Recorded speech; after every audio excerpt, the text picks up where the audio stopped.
The footprint without food. Hello friends, welcome to my channel. We are going to study footprints without feet. SummaryThe story is about a scientist named Griffin.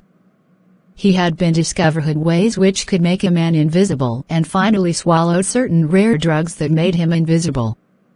He was first noticed by two boys in staircase of a house where they could just see his footsteps and started following it.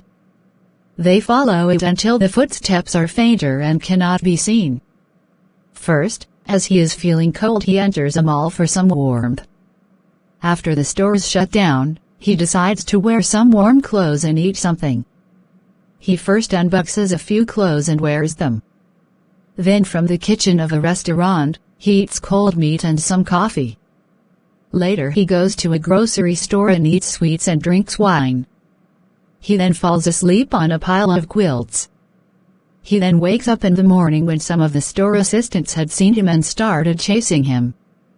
He quickly threw away all the clothes he was wearing and became invisible again.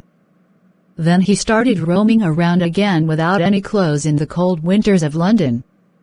He then decides to steal clothes from a theater company as he knew he would get something there to cover his face as well. He then steals bandages for his face, dark glasses, false nose and a hat for covering himself. He then hits the shopkeeper and steals all his money. Soon he realizes that London is too crowded to live like this and decides that he would go to a remote village. He books 2 rooms at an inn at the Iping village. He reaches there and it is strange for the people of Iping that a stranger with such a weird appearance has come to stay at an inn during the winter season.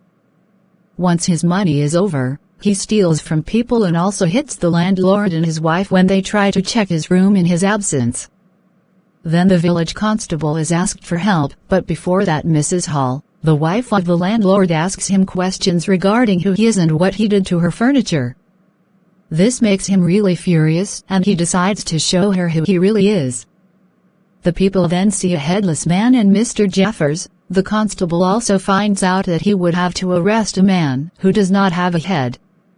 They are unable to catch Griffin as he removes all his clothes and becomes invisible. He even knocks out Jaffers as he tries to catch him.